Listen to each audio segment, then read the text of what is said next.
Bonjour et merci de nous retrouver pour la foi prise au mot. Comme vous le savez, cette semaine, KTO s'associe au Festival de la Charité organisé par le diocèse de Paris du 28 janvier au 5 février.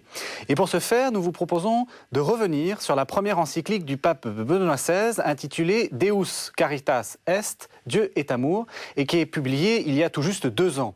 Alors, que contient cette encyclique? Pourquoi le souverain pontife l'a-t-elle écrite? Quelle actualisation peut-on en faire? Pour répondre à ces questions, je vous propose de retrouver le père Jean-Marie Petitclerc. Bonjour. Bonjour. Père Petitclerc, vous êtes salésien et vous êtes fondateur et directeur de l'association Le Val d'Occo à Argenteuil. Et le père Gilda Keruel. Bonjour. Bonjour. Alors, père Keruel, vous êtes le secrétaire général adjoint de la Conférence des évêques de France et vous êtes le secrétaire du Conseil pour la solidarité de la même conférence. Voilà. Exact. Alors, on va donc essayer de regarder ensemble cette encyclique.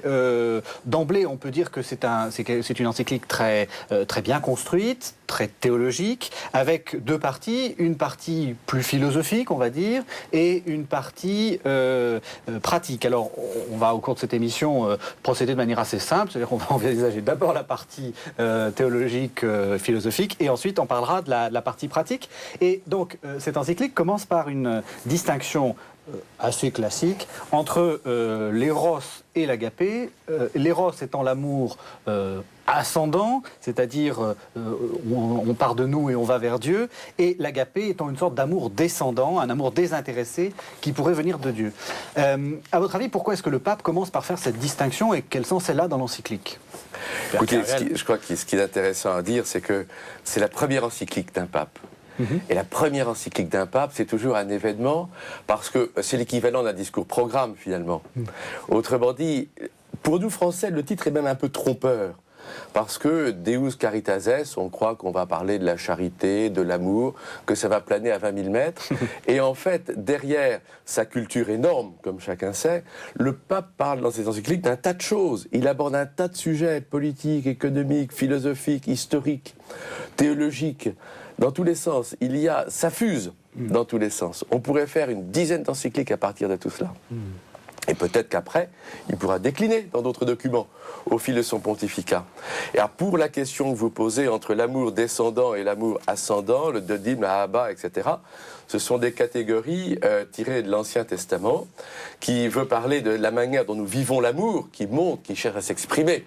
Et donc ça va consonner ou ça va ressembler un peu à l'éros, à la dimension corporelle, matérielle, humaine, psychologique, etc. Alors que l'amour descendant, c'est un peu la révélation. C'est l'Esprit Saint qui vient sur la Vierge Marie, sur les apôtres, sur nous-mêmes, la confirmation, etc. Et qui symbolise l'amour de Dieu. Et donc tout le but de ce paragraphe, c'est bien de nous dire, comme il a dit auparavant dans les paragraphes qui précèdent, que l'amour a plusieurs composantes, une composante plus physique, plus instinctive, plus fondamentale, une composante plus sentimentale et une composante plus transcendante, idéale, qui pousse l'homme vers son destin ultime. Et que dans ce sens-là, chacun d'entre nous a véritablement à équilibrer en lui-même la manière dont il s'exprime et la manière dont il se reçoit. Alors, ce qui est très intéressant, c'est que le pape, disons, bouleverse un peu les catégories, parce qu'on disait souvent l'éros, donc l'amour ascendant, est pas très digne, et l'amour descendant, c'est l'amour divin, c'est beaucoup mieux. Et il cite la Bible en renfort pour dire que Dieu est capable d'éros d'une certaine façon, il y a une sorte d'érotisme de Dieu. Il dit, je le cite, « Comment t'abandonnerai-je, Éphraïm, te livrerai-je, Israël ?» C'est donc la citation d'Osée. « Mon cœur se retourne contre moi et le regret me consume. Je n'agirai pas selon l'ardeur de ma colère, je ne détruirai plus Israël, car je suis Dieu et non pas homme. Au milieu de vous, je suis le Dieu saint. » Donc ça, c'est la citation d'Osée, chapitre 11. Et le pape commente, « L'amour passionné de Dieu pour son peuple, pour l'homme, est en même temps un amour qui pardonne. Il est si grand qu'il retourne Dieu contre lui-même, son amour contre sa justice. Le chrétien voit déjà pointer là, de manière voilée, le mystère de la croix. Dieu aime tellement l'homme qu'en se faisant homme lui-même, il le suit jusqu'à la mort et il réconcilie de cette manière justice et amour. » C'est donc l'idée que Dieu, finalement, par amour, peut aller... oui, il peut se contredire lui-même, quoi. Dieu va contre lui. Oui, moi je crois qu'on est là vraiment au cœur du message chrétien. C'est un Dieu qui se passionne pour l'homme. un Dieu qui prend soin de chacun. Je crois que c'est une des plus grandes nouveautés du christianisme. Et ce Dieu qui noue une relation d'amour. Vous savez, moi j'aime ce titre, Dieu est amour, parce que souvent parler de l'amour de Dieu, c'est comme si il fallait toujours ne pas suffire de rester sur le champ de l'amour. Vous savez, je crois que la culture moderne nous fait découvrir que l'homme n'existe comme sujet que par ses relations, qu'il entretient avec ce qu'il n'est pas. Vous savez, ces grands linguistes qui nous disent « je et tu naissent ensemble ». Le petit enfant est capable de dire « je » parce qu'on lui a dit « tu ». Et que l'homme sujet existe par ses relations. Il en va de même pour Dieu. Dieu existe par cette relation d'amour. Et ce que je trouve fort intéressant dans cet agapé, c'est bien cette dimension de la réciprocité. C'est-à-dire que, voilà, l'homme aime Dieu, Dieu aime l'homme. Le véritable amour suppose la réciprocité. Et alors, il est vrai qu'il y a ce détour qui peut peut-être sembler rébarbatif à quelques-uns de nos frères par cette langue grecque, mais il faut savoir que ce qui est difficile dans la langue française, c'est que le mot amour est un peu piégé. On n'a qu'un seul mot pour dire amour, vous savez. Je regarde la langue française, alors j'aime la crème au chocolat, j'aime ma femme, j'aime ma voiture, j'aime mon métier, j'aime Dieu. Bon, c'est compliqué de parler d'amour avec les mots français. Déjà, chez nos amis anglo-saxons, entre like et love, il y a quand même une nuance. Oui.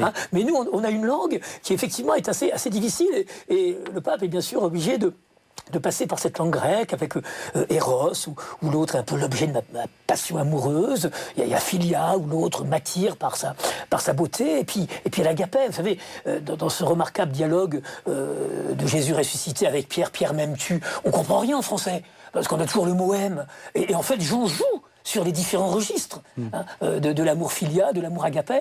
Donc, je crois que l'essentiel, c'est ce Dieu qui se passionne pour l'homme et qui noue avec chacun des membres de l'humanité cette relation amoureuse.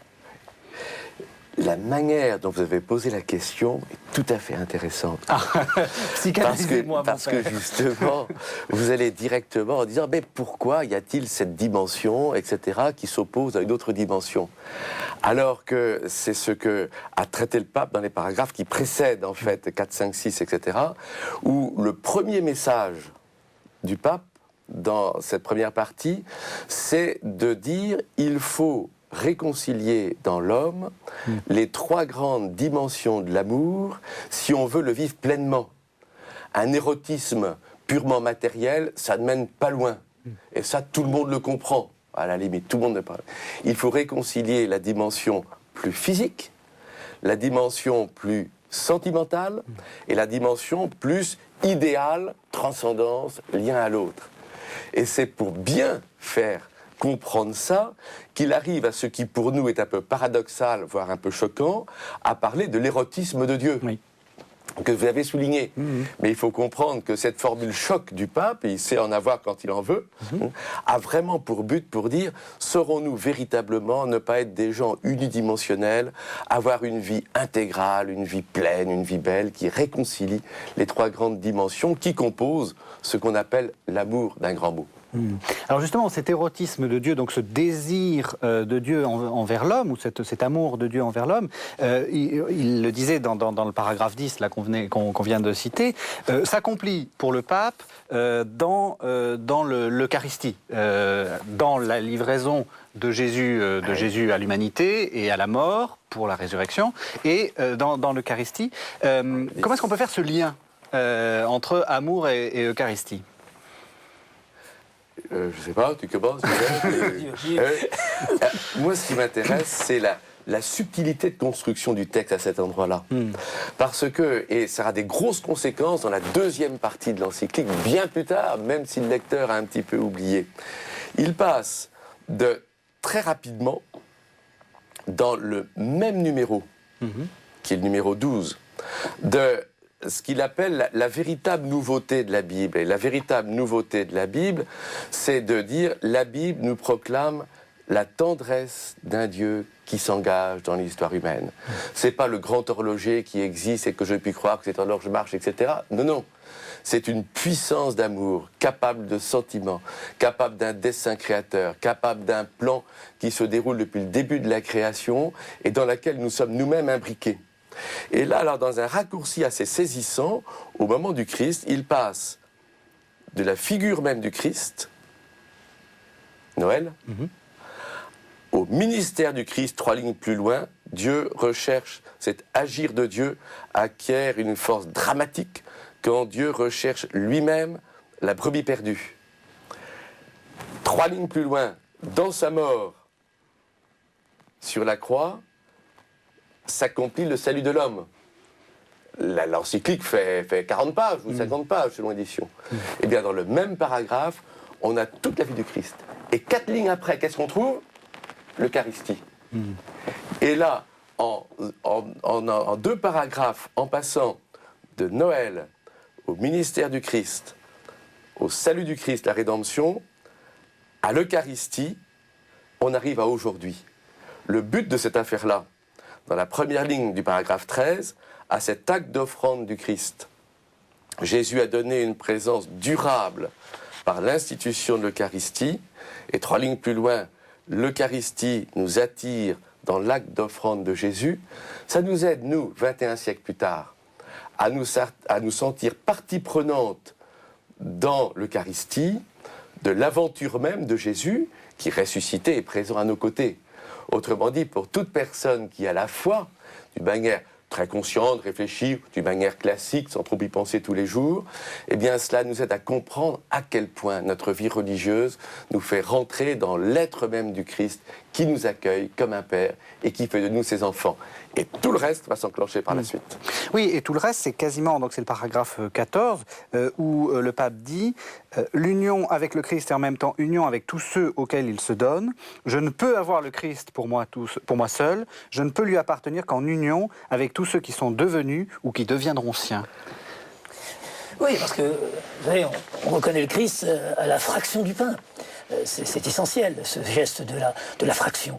Ce pain devenu corps du Christ, vous savez, il y a 2 dimensions dans cette notion de corps. Hein. Le corps, c'est ce qui me rend présent. Je suis présent au milieu de vous grâce à mon corps. Donc voici que le chrétien est appelé à rendre présent Christ, hein, puisque ce corps qu'il absorbe devient lui-même.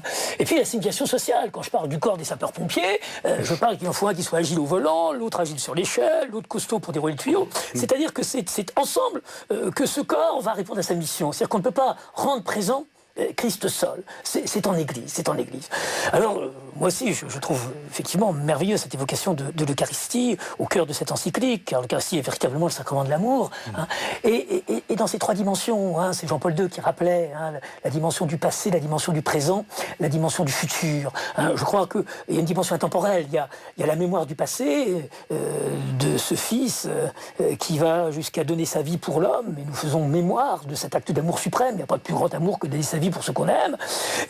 Il y a la dimension du présent, ce peuple rassemblé qui vit un instant de partage convivial autour de la table eucharistique.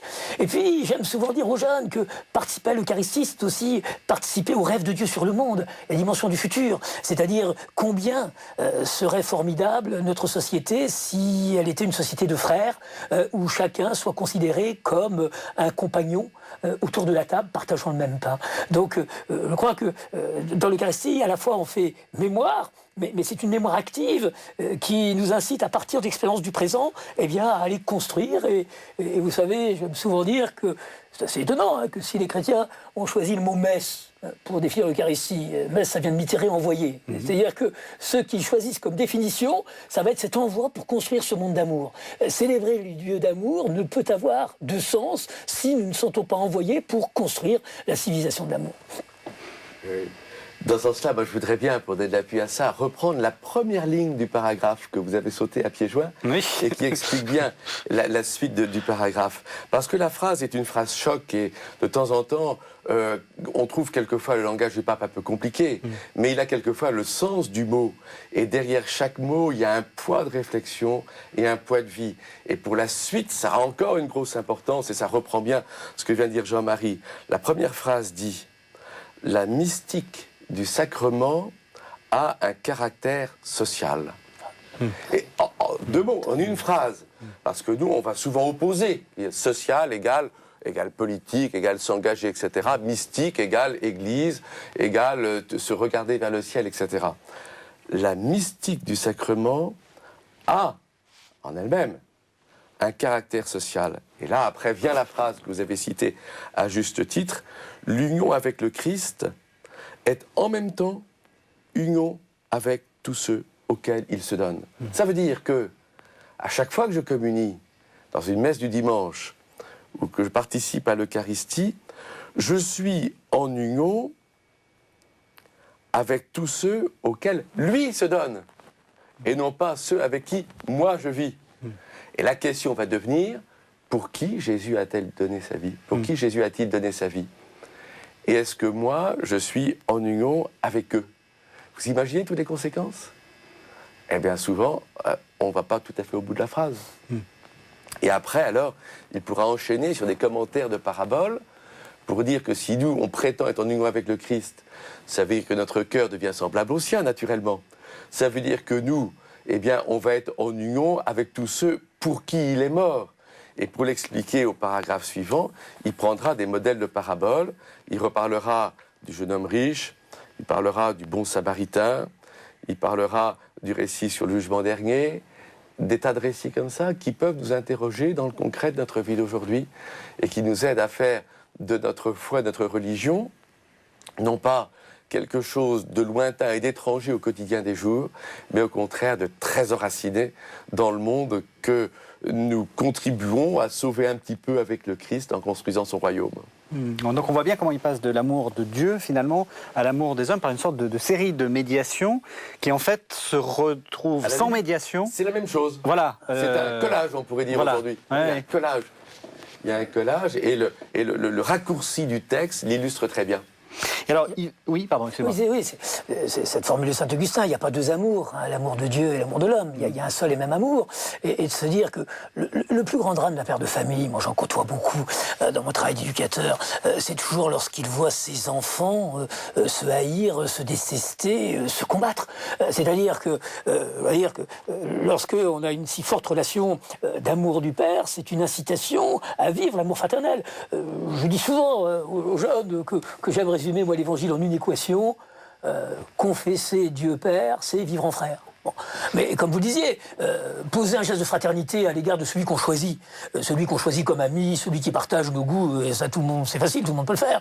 Mais ensuite, aller poser ce geste de fraternité à l'égard de celui qui est mis au banc, celui qui est exclu, là, cela devient signe, effectivement, de cette filiation divine, et cela devient témoignage de ce Christ qui, comme vous dites, est venu livrer sa vie pour chacun et chacune des hommes et femmes que nous sommes. Mais c'est quelquefois plus compliqué, et il faudra nous aussi donner un peu de notre vie. Oui, parce que le pape va même carrément plus loin. Il dit « Si le contact avec Dieu me fait complètement défaut dans ma vie, je ne peux jamais voir en l'autre que l'autre et je ne réussis pas à reconnaître en lui l'image divine. » Jusque-là, ça va. Si par contre, dans ma vie, je néglige complètement l'attention à l'autre, désirant seulement être pieux et accomplir mes, entre guillemets, devoirs religieux, alors même ma relation à Dieu se dessèche. Alors cette relation est seulement correcte, toujours entre guillemets, mais sans amour. Seule ma disponibilité à aller à la rencontre du prochain, à lui témoigner de l'amour, me rend aussi sensible devant Dieu. Seul le service du prochain ouvre mes yeux sur ce que Dieu fait pour moi et sur sa manière à lui de m'aimer. En gros, une sorte de sacrement de l'autre, finalement. Enfin, l'autre est une sorte de sacrement. Et nous avons là, c'est un peu la fin de la première partie. Oui, déjà. on arrive à la fin. Après, voilà, on va commencer la deuxième. Et là, dans nous quelques avons instants. le troisième message fondamental de ce document. Le troisième message, c'est que si nous suivons ce raisonnement que le pape résume dans ce discours-programme, qu'après il a un pontificat entier pour décliner, il a un pontificat entier pour aider les chrétiens à rentrer dans une démarche et à aller plus loin en eux-mêmes. C'est là qu'il est pasteur de l'Église. Eh bien, le troisième message, c'est que normalement, ça doit faire un peu peur. Si ça ne fait pas un peu peur, c'est que sans doute, on n'a pas tout à fait compris jusqu'où ça allait. Même le Christ, avant de monter sur la croix, a vécu son agonie. Et que nous, il faut que ça nous fasse un petit peu peur, même si ce n'est pas au cinémascope, même si ce n'est pas en 3D. Et notre société moderne a au fond cette capacité, par son orgueil, etc., à tout récupérer. Et on peut très bien se récupérer du Jésus-Christ à la limite. Mais est-ce qu'on ne le réduit pas à ce moment-là ? Autrement dit, si on suit ce raisonnement et que pas à pas on essaie de rentrer dans cette démarche du pape qui est à la fois tellement documentée par sa grande culture qu'on peut s'y perdre un peu et qu'il faut vraiment suivre le raisonnement tranquillement, en se laissant porter par le document pour rentrer dans la pensée du pape et nous laisser conduire par lui pour rentrer dans une vie chrétienne plus profonde, normalement là, on doit avoir un petit peu la trouille. On doit avoir quelques appréhensions. Et le troisième message du document, à la fin de cette première partie, c'est de dire, tout seul on n'arrivera pas. Il faut nous laisser configurer, comme dirait saint Paul, au Christ. Et c'est là que avoir la foi, c'est pas savoir que Dieu existe. Avoir la foi, c'est s'appuyer sur lui pour devenir autre. Ne pas chercher à justifier ce que l'on est, mais dire « je veux aller plus loin, je veux suivre ce chemin ». À qui irions-nous, Seigneur, toi seul, à les paroles de la vie éternelle? Je veux me laisser transformer par Jésus. Et c'est là, à la fin, et alors quand le pape a fait ça, terminé première partie. Oui. Hein? Voilà, après, terminé, oui. on a réussi à permettre au lecteur de l'encyclique, qu'il soit évêque, prêtre ou bien laïque, comme le dit l'adresse, d'accepter de rentrer dans une nouvelle démarche, d'accepter de bouger, dirait-on aujourd'hui. Alors après, on verra comment. Eh bien, on va bouger dans la partie pratique. Et donc, il commence cette partie autour du paragraphe 25 en disant de manière extrêmement nette « La nature profonde de l'Église s'exprime dans une triple tâche, annonce de la parole de Dieu, alors encore un peu de grec, kérugma marturia, donc kérugma c'est la proclamation, marturia c'est le témoignage qui est donné martyr, célébration des sacrements, leiturgia, donc la liturgie, et service de la charité, diaconia, la diaconie. Ce sont trois tâches qui s'appellent l'une l'autre et qui ne peuvent être séparées l'une de l'autre. La charité n'est pas pour l'Église une sorte d'activité d'assistance sociale qu'on pourrait aussi laisser à d'autres, mais elle appartient à sa nature, elle est une expression de son essence elle-même à laquelle elle ne peut renoncer. Alors, Père Petitclerc, vous qui êtes engagé là-dedans, est-ce que vous êtes d'accord? Complètement, bien sûr. Bien sûr. Je veux dire que, comme je le dis très souvent, la charité, c'est pas la BR du chrétien. C'est effectivement une dimension constitutive de notre foi. C'est-à-dire, lorsque Jésus nous dit « ce que vous faites au plus petit entre les miens, c'est à moi que vous le faites », il parle de sa présence réelle. Bon, donc, aller à la rencontre du Christ, c'est aller à la rencontre du petit. Lorsqu'il dit « quand vous accueillez un enfant en mon nom, c'est moi que vous accueillez », voilà, c'est-à-dire qu'on ne peut pas prétendre vouloir le rencontrer, vouloir l'aimer, si on ne se sent pas appelé à aller rencontrer le plus petit. Alors, le plus petit, dans l'Évangile, est parfois représenté sous les traits de l'enfant. Parce qu'il faut savoir que, vous savez, souvent, on associe à l'idée d'enfance, l'idée de pureté, de naïveté. Mais ça, c'est une association d'idées qui date du second Moyen-Âge. Oui. L'enfant, au temps de Jésus, c'était le sang-droit. C'est-à-dire que le sang-droit. Et donc, ce sang-droit, il est soit l'enfant, soit l'exclu. Et on a en Matthieu 25 une sorte de catalogue de toutes les situations d'exclusion. Bon. Et moi, j'aime souvent dire, vous savez, avant d'avoir été ordonné prêtre, j'ai été ordonné diacre. On commence par être ordonné diacre. Et on reste diacre. Des fois, je discute avec les séminaristes, j'ai un petit peu de mal. J'ai un peu l'impression qu'ils associent ce diaconat simplement une petite marche avant d'être prêtre. Non. De même qu'un évêque reste prêtre, le prêtre reste diacre. Et la première ordination, c'est comme diacre. C'est d'abord le service. Avant toute chose. C'est dans un deuxième temps qu'on est ordonné prêtre. Et moi, je suis de ceux qui pensent qu'il nous faudrait vraiment mais réinvestir cette signification de la diaconie, du diaconat, et que cette fonction de diacre, tout le monde est appelé, effectivement, dans l'Église à l'exercer. Alors, on continue un peu après parce que le pape va dire quelque chose que je trouve extrêmement important et très actuel. Parce qu'on est un peu d'accord, mais il dit, mais est-ce qu'il n'y a pas une sorte d'objection qui consisterait à dire que finalement la charité, dans le sens le plus vilain du terme, dans le sens de faire la charité, c'est pas une manière de mettre un petit emplâtre sur une jambe de bois, une manière de donner de l'amour bon marché à des gens pour en fait maintenir un ordre social. Est-ce que les gens ont besoin de charité ou est-ce qu'ils ont vraiment besoin de justice? Je vous cite le pape. Les pauvres, dit-on, n'auraient pas besoin d'œuvres de charité, mais plutôt de justice. Les œuvres de charité, les aumônes, seraient en réalité pour les riches une manière de se soustraire à l'instauration de la justice et d'avoir leur conscience en paix, maintenant leur position et privant les pauvres de leurs droits. Au lieu donc de contribuer à travers diverses œuvres de charité au maintien des conditions existantes, il faudrait créer un ordre juste dans lequel tous recevraient leur part de bien du monde et n'auraient donc plus besoin des œuvres de charité. Alors, Je trouve que c'est peut-être la première fois qu'on prend les choses autant à bras le corps en disant est-ce qu'on peut pas finalement laisser tomber la charité pour se consacrer à la justice? Non, je crois qu'il y a vraiment une grande complémentarité. Hein. Souvenons-nous de la parole du psalmiste « Amour et vérité se rencontrent, justice et paix s'embrassent ». Moi, j'ai envie de dire qu'il n'y a pas d'amour sans justice, il n'y a pas de justice sans amour. Hein, il n'y a pas de justice sans amour. Le respect des droits de la personne, mais ce dont la personne a le plus envie, c'est d'être reconnue comme personne. Le premier droit, c'est le droit à la reconnaissance, d'être reconnu comme... Et là, c'est l'amour.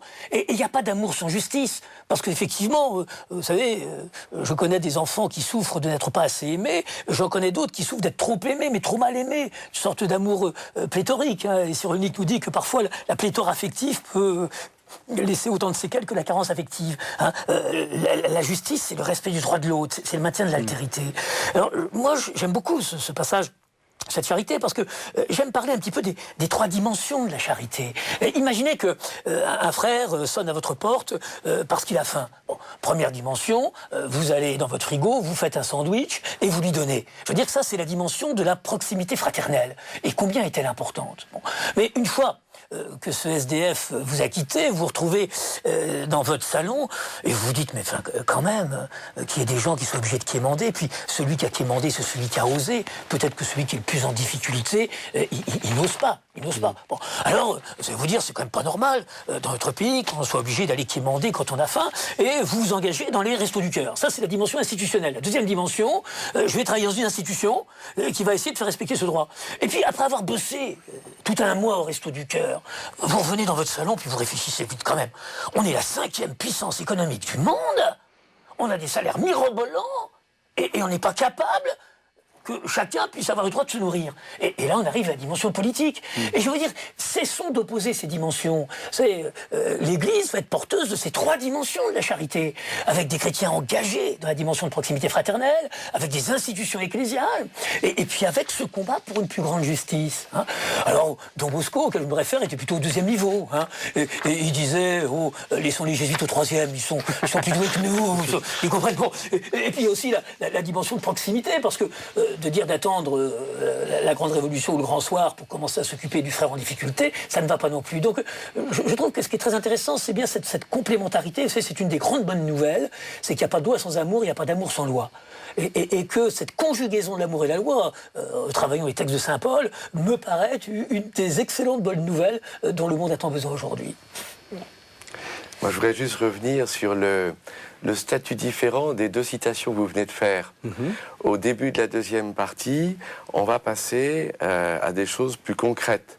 Et le pape, il va par une approche assez historique, à la limite. Hein. Et le premier message qu'il veut passer à son lecteur, qui est résumé sur la fin de sa démonstration, dans les citations que vous avez faites, c'est de dire « La charité n'est pas une conséquence de l'amour du Christ. La charité est une partie constitutive de l'Église. S'il n'y a pas de charité, il n'y a pas. C'est pas en plus, c'est dedans. Et il y a eu 5 paragraphes où tout au long de l'histoire, il a commencé par parler de la communauté primitive, et puis après le temps des persécutions, après l'institution des diacres qui est venue auparavant. Après, il prendra un exemple choc au numéro 24, à partir de Julien l'Apostat, qui balancera le christianisme en ne retenant que la charité, parce que c'était, et ça c'est dans une encyclique, c'est audacieux, je veux dire, comme assertion, pour montrer tout le poids. Et puis après, alors, il résumera toute sa démonstration à partir de l'Église primitive dans ces 3 dimensions de la vie de l'Église, le kéril, la liturgie et la charité, la diaconie, pour dire que vraiment, c'est l'être même de l'Église. Autrement dit, on ne peut pas vivre en chrétien si on n'a pas un cœur d'artichaut, comme Jésus avait un cœur d'artichaut. C'est pas dit comme ça. Non. Ça revient à ça. J'en dis celui qui dit aimer Dieu et qui n'aime pas son frère, voilà. Oui. Et alors, la seconde citation que vous avez faite franchit une toute nouvelle étape où brusquement, ce qui est aussi audacieux dans le texte, il passe de l'Église primitive au XIXe siècle. Il reviendra à la fin du document sur la période intermédiaire, parce que dans sa satisfaction de professeur d'université, il n'aurait pas été content s'il n'avait pas balayé l'ensemble de l'histoire de l'Église, bien sûr. Mais ce qui est intéressant, c'est de voir comment il saute directement de l'Église primitive au XIXe. Pourquoi ? Parce que dans sa tête, comme dans celle de beaucoup, ce qu'on appelle la révolution industrielle a totalement renouvelé la donne. On est passé de rapports individuels ou des rapports de société entre suzerains et vassals dans des directions très très verticales, à des dimensions collectives, avec des États reposant sur des assemblées parlementaires, avec des multinationales où tout se perd, Et donc, la société entière ne raisonne plus en termes de relations individuelles, mais de relations collectives. Et c'est à ce moment-là qu'il dit, cette charité individuelle qu'il maintient, on en reparlera tout à l'heure, cette sensibilité de cœur à cœur. Mais il ne faut pas qu'elle soit une excuse pour ne pas voir que les solutions des problèmes ne sont jamais individuelles, mais sont collectives. Et à ce moment-là, quand vous dites que c'est une nouveauté, non, c'est pas une nouveauté, parce qu'il va passer 2 ou 3 paragraphes à dire comment depuis Léon XIII, l'Église, pour étudier des choses nouvelles, comme disait Léon XIII, Rerum Novarum, a étudié et a mis au point ce qu'on appelle aujourd'hui la doctrine sociale de l'Église, qu'on vient de résumer dans un compendium de doctrine sociale, etc., qui analyse, et on va en reparler, il s'appuie énormément dessus, sur le rôle, la politique, le bien commun, la subsidiarité, enfin des valeurs bien classiques qu'on connaît bien. Et comment on ne peut pas s'excuser à partir d'un coup de main individuel pour ne pas prendre ses responsabilités à un niveau collectif et global. Et on ne peut pas compenser, diront les psys, dans une piécette du dimanche, les injustices qu'on peut véhiculer dans une vie professionnelle ou dans un service de la société. Il reprendra le même style de pirouette quand il parlera du marxisme d'ailleurs, et qui parlera de la théorie de l'appauvrissement plus loin. Mais c'est intéressant d'aider à comprendre que justice et charité, c'est la même chose avec un effet de zoom. Ou bien on regarde dans le détail, ou bien on regarde en gros. Mais on voit la même chose et on agit sur la même chose, et c'est ça la force de l'amour. Oui, et il n'y a pas de condamnation de la justice et de l'engagement au service de la justice. Et j'ai envie de dire, moi ce qui me paraît important aussi, c'est de bien comprendre ce mot de charité à partir de l'éclairage de la première partie. Parce que le drame dans l'utilisation de ce mot, quand on dit faire la charité, on est plutôt dans l'éros, c'est moi qui fais la charité. Or, le pape a situé la charité dans le domaine de l'agapé. L'agapé, c'est qu'on la reçoit. Autrement dit, c'est comment puis-je recevoir du petit s'il n'a pas les moyens de s'exprimer, de vivre correctement. Donc vous voyez, je crois que très souvent, dans le monde chrétien, il y a eu parfois une espèce de dimension héros, la charité pour se donner bonne conscience, alors que, essentiellement, la charité, il la situe dans le champ de l'agapé, dans le champ de la réciprocité, et que pour que la charité puisse fonctionner, encore faut-il que la relation de réciprocité puisse fonctionner, encore faut-il effectivement que l'on se préoccupe de toutes ces questions d'exclusion, d'injustice qui empêchent la réciprocité en maintenant une part importante de nos frères dans des situations d'oppression qui ne leur permettent pas véritablement de vivre comme frères à part entière. Alors, un peu d'actualité. Vous travaillez dans les cités. Qu'est-ce que vous pensez quand vous entendez une partie du gouvernement dire les associations, tout ça, c'est très bien, mais enfin ça fait rien. Il faut régler le problème de la banlieue de manière globale. C'est-à-dire, il ne faut pas être dans la charité à courte. Il faut être la charité longue. Il faut de la charité longue, donc de la justice. Vous savez, moi personnellement, l'analyse que je faisais des émeutes urbaines de 2005, c'était de se dire, voilà 20 ans que l'on finance de la politique de la ville, ces gamins qui ont bénéficié de nos actions dans le domaine de l'éducation, dans le domaine du loisir, durant toute leur vie depuis leur naissance, s'avèrent les plus offensifs par rapport aux institutions. Il y a quand même un problème. Et il me semble que l'erreur collectif que nous avons fait, c'est d'avoir conçu cette politique de la ville comme finançant des activités dans les quartiers pour les gens des quartiers. Et tout ceci n'a pas enrayé la spirale de ghettoisation. Donc voilà pourquoi je suis de ceux qui, au ministère, ne cesse de dire depuis mon arrivée que la solution au problème du quartier n'est pas dans le quartier, elle est dans la ville. Alors, c'est pas une remise en cause des associations. Vous savez, moi, j'ai complètement changé ma manière de travailler comme éducateur. Il y a 20 ans, je partais avec mon minibus, 7 jeunes de la cité, 2 éduques. Aujourd'hui, vous travaillez comme ça, vous êtes capable de reproduire l'ambiance de la cité dans le chalet de montagne que vous occupez ou en plein milieu du terrain de camping. Ça coûte une fortune. Ça ne sert à rien en termes d'insertion. Les jeunes se sentent stigmatisés et provoquent le rejet. Donc, aujourd'hui, quand je travaille dans mon association, parce que je crois que les associations, il n'y a aucune remise en cause des associations. Quand je pars sur le bateau, je vais partir avec 5 jeunes des quartiers et des jeunes des autres quartiers. Et le but est de tisser du lien social. Donc, je crois que c'est ça. Alors, il est vrai que l'enjeu, qui est un enjeu actuel, de se dire que par rapport à ceux qui vont dire, donc c'est un petit peu tout le discours de Mme Boutin aujourd'hui, qui est de se dire non, il nous faut sortir de cette politique des quartiers pour fonder une vraie politique de la ville, de dire que, vous savez, la mixité sociale, c'est la fraternité. Le problème, c'est que tout le monde en veut à notre pays, mais dans le champ du voisin. Se dire que l'avenir des quartiers, c'est le problème de tous. C'est pas de se dire on va avoir quelques spécialistes qui vont œuvrer au sein des quartiers. C'est le problème de tous. On a un secrétaire d'État qui est plus immergé dans une culture de quartier. Bon, mais dans ce débat, et j'adore travailler avec elle deux, qui va consister à avancer, il me semble effectivement qu'il faut... Alors, je suis un peu désolé de la manière dont les journalistes présentent les choses, comme ce serait une sorte d'animosité entre deux ministres. Mais ça, c'est la pipolisation de la vie politique. Il y a un véritable débat, et je crois qu'il ne s'agit pas d'opposer. C'est-à-dire que vouloir fonder cette politique de la ville ne veut absolument pas dire ne plus investir dans l'associatif des quartiers, mais veut dire attention les associations, si vous voulez vraiment remplir votre mission, il vous faut élargir votre horizon en dehors du quartier.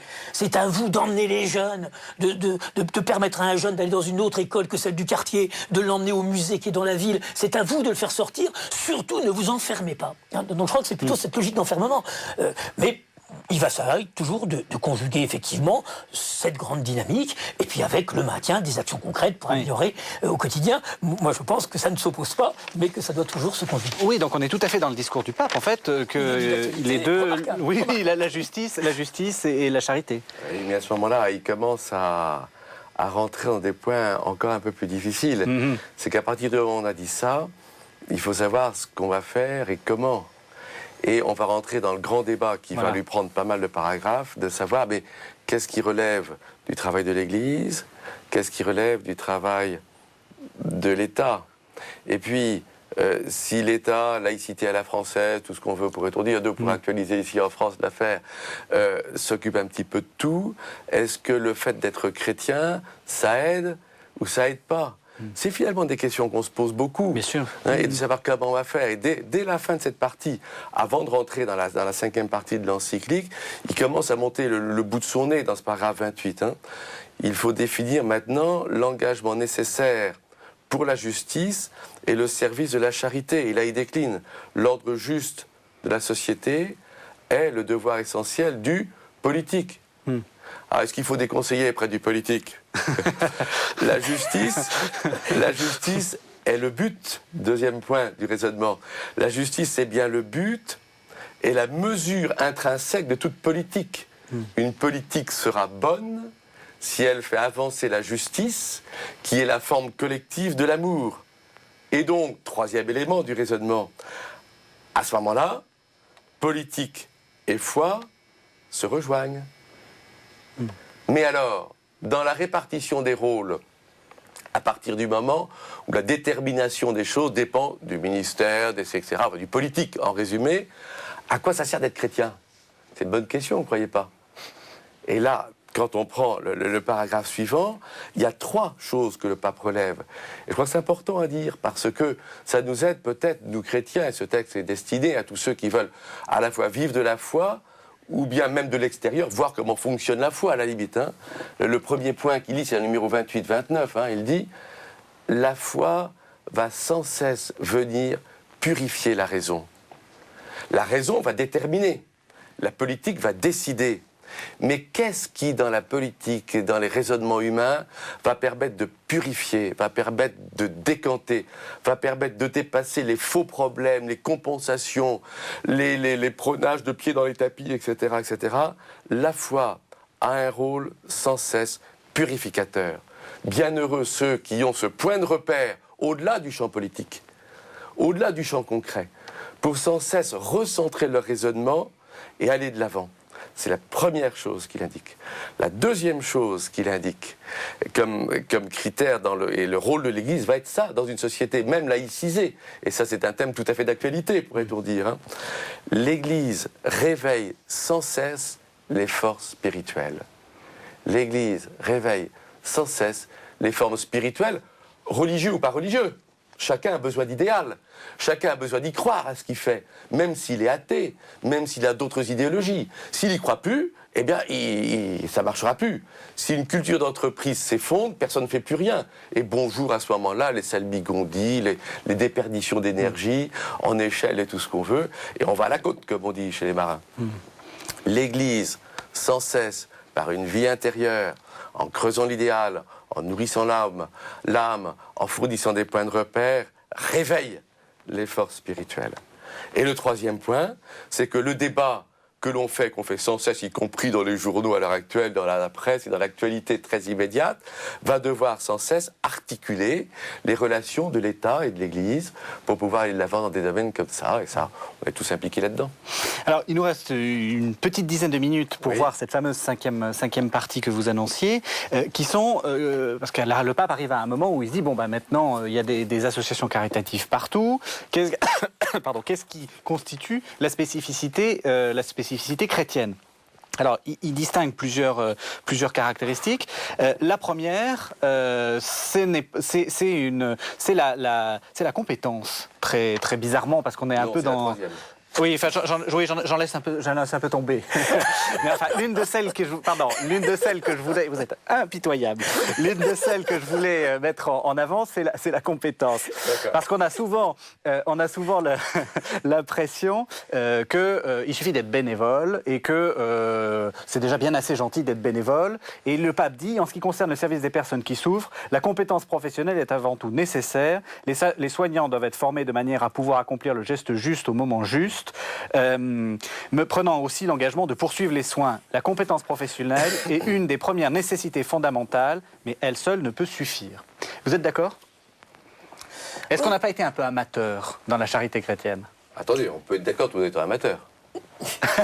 Est-ce qu'on n'a pas fait un peu d'amateurisme dans la charité chrétienne? Vous êtes terrible. C'est Bethléem qui disait l'amour ne suffit pas. Hein. Mais il dit aussi le bon geste, le geste juste ne suffit pas s'il n'est pas effectué par amour. Bon, je crois qu'il y a les deux, et là encore, il ne suffit pas d'opposer. C'est vrai qu'à un moment, c'est un petit peu un reproche que l'on peut faire aux chrétiens, en particulier dans le secteur qui est mien, vous savez, qui était le secteur de la prise en charge de l'enfance en grande difficulté. Hein. Alors, on retirait l'enfant de la famille jugée mauvaise. Hein. Il y avait tout un rituel de l'entrée dans l'institution tenu par les bonnes sœurs ou les bons pères. Hein. Tout un rituel qui est d'ailleurs proche du baptême. L'enfant était complètement déshabillé, était douché, était revêtu des vêtements de l'institution, et on allait remplacer quelque part, tout ceci, ça ne tient pas la route. Ceci, ça ne tient pas la route. Hein. Et je crois effectivement que si aujourd'hui il y a parfois dans notre pays un dialogue un peu difficile entre des professionnels d'action sociale et les chrétiens, c'est parce qu'il y a en contentieux un petit peu cette histoire. Hein. On ne peut pas remplacer le père et la mère, vraiment faire travailler avec, on ne peut pas juger. Hein. Donc là, mais il ne suffit pas. On le voit aussi avec cet épisode tragique de l'Arche de Zoé. Je crois que tous ces bénévoles ont été avec leur grand cœur, enfin voilà, pensant faire le bien,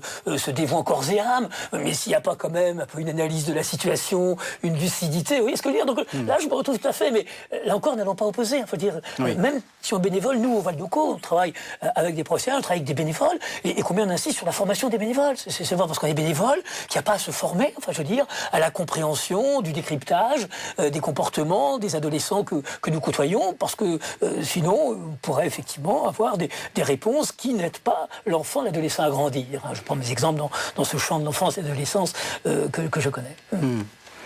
Est-ce que vous permettez quand même que pour le téléspectateur, on résume ce fameux numéro 31, qui est quand même l'un des numéros les plus fabuleux de cette encyclique, au niveau d'une synthèse de la question que vous posiez tout à l'heure. C'est-à-dire, ça marche comment tout ça? Le sous-titre, c'est « Quel est le profil spécifique de l'activité caritative de l'Église ?» c'est avec des mots un peu bien enchaînés, la question que vous posiez finalement. Hein. Je parle moins bien que le pape. Non, on est là. Voilà. Et je voudrais quand même juste énumérer les 6 ou 7 repères qu'il donne, parce que c'est une grille, comme on dit. Hein, c'est une grille tout à fait intéressante pour dire comment fonctionne la charité chrétienne. On a sauté par-dessus une période, mais enfin, si on n'a plus que 10 minutes, on n'a plus le temps de tout voir. 6 minutes maintenant. 6 minutes, voilà. 1. La charité chrétienne, c'est le numéro 31, c'est bien, et 32 aussi. La charité chrétienne est avant tout une réponse immédiate. Charité courte. C'est-à-dire qu'elle ne s'arrête pas au raisonnement, au plan, au programme, au planning, elle répond à un besoin. Il y a des gens qui ont faim, sont sans vêtements, qui sont malades, en prison, on baratine pas, on croche dedans. Et on fait. Donc, la charité chrétienne est premièrement immédiate. Deuxièmement, la charité chrétienne est compétente.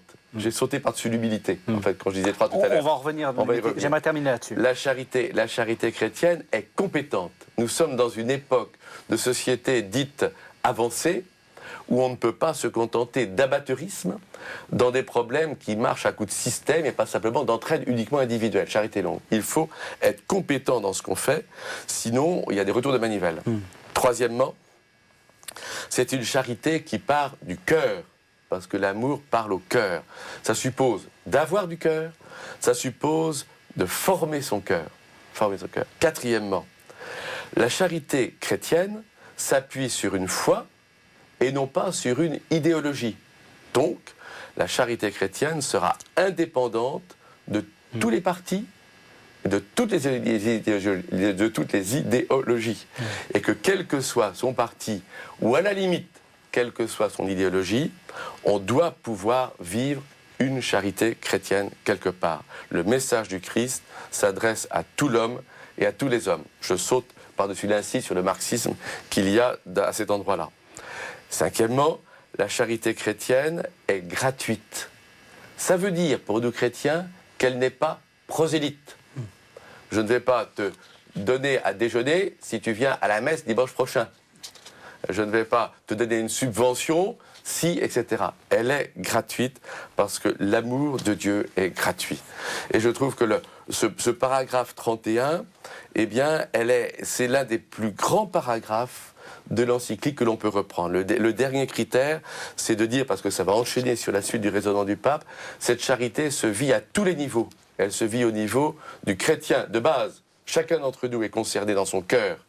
Ça s'adresse aux communautés de base de l'Église, à savoir les paroisses, les mouvements, les foyers, les associations. Ça s'adresse à l'Église en tant que corps organisé. Et là, il y a toute une démonstration pour montrer comment dans le ministère épiscopal, dans le droit canon, dans le rite d'ordination, dans les conséquences qui en sont tirées, c'est une partie intégrante de sa mission d'évêque. Vous permettrez d'illustrer, vous permettrez ça, Isaac, je suis, par Don Bosco, d'ailleurs, il cite Don Bosco dans les Saints. Don Bosco qui disait, ma stratégie, c'est celle du subito, le tout de suite, et ma politique, celle du Notre Père. La politique de notre Père, c'est que ton règne vienne. Le que ton règne vienne, ce n'est pas de l'ordre du souhait pieux. C'est aussi cet engagement. Et construire ce royaume, qui est un royaume d'amour, de justice et de paix. C'est-à-dire que construire le royaume de Dieu, c'est faire œuvre d'amour et faire œuvre de justice. J'aime effectivement, je trouve, la consonance très actuelle de ces propos de Don Bosco, avant que l'Église ait vraiment élaboré toute sa doctrine sociale, mais avec ces deux intuitions qu'on retrouve bien, celle du tout de suite, c'est un petit peu le danger du marxisme, d'attendre un futur comme si un futur idéal. Non, non, les frères sont dans le besoin.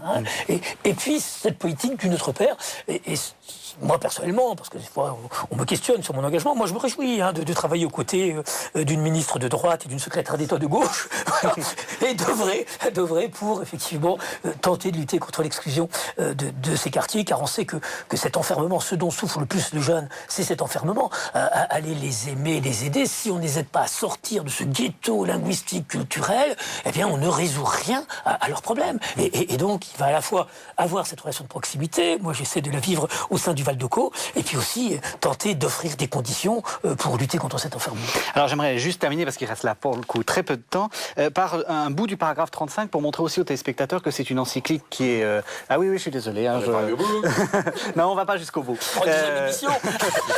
on va qu'au paragraphe 35, pour montrer aussi que c'est une encyclique finalement où le pape met beaucoup de lui-même, et on sent que là il y a quelque chose un peu de Joseph Ratzinger, du jeune Joseph Ratzinger qui essaie de réfléchir sur la pratique. Le fait de pouvoir aider n'est ni son mérite, ni un titre, donc celui qui aide, ni un titre d'orgueil. Cette tâche est une grâce. Plus une personne œuvre pour les autres, plus elle comprendra et fera sienne la parole du Christ. Nous sommes des serviteurs quelconques. En effet, elle reconnaît qu'elle agit non pas en fonction d'une supériorité ou d'une plus grande efficacité personnelle, mais parce que le Seigneur lui en a fait don. Parfois, le surcroît des besoins et les limites de sa propre action pourront l'exposer à la tentation du découragement, mais c'est alors justement que l'aidera le fait de savoir qu'elle n'est en définitive qu'un instrument entre les mains du Seigneur. Elle se libérera ainsi de la prétention de devoir réaliser personnellement et elle seule l'amélioration nécessaire du monde. Humblement, elle fera ce qu'il lui est possible de faire et humblement, elle confiera le reste au Seigneur. C'est Dieu qui gouverne le monde et ce n'est pas nous. Il nous reste 1 minute. J'aimerais que l'un et l'autre vous réagissiez à cette... Je suis désolé, mon père, on n'arrivera pas au bout. Si, on a fait l'essentiel du truc. Et si cette émission déjà donne à des téléspectateurs l'envie de reprendre le texte, cette émission aura servi. C'est tout à fait le but. Oui. Alors, l'école du Christ, c'est être doux et humble de cœur. Hein, on pourrait renvoyer à tous les écrits de François de Sales. Et je pense que les premières qualités de l'apôtre, c'est bien la douceur et l'humilité. Oui, moi je voudrais dire, pour terminer, que l'une des dernières points de l'encyclique, c'est d'énumérer les 4 vertus, les 4 qualités fondamentales qui permettent d'avancer dans ce contexte. Vous avez cité la 3e dans ce paragraphe de synthèse.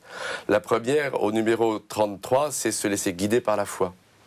La seconde, c'est vivre en harmonie avec toutes les organisations qui nous entourent. La 3e que vous avez longuement citée, c'est l'humble attitude du serviteur qui nous caractérise. Et la 4e, c'est que face à l'activisme contemporain et au sécularisme qui nous entoure, on ne peut s'en tirer que si on se nourrit le cœur d'une rencontre personnelle avec le Christ.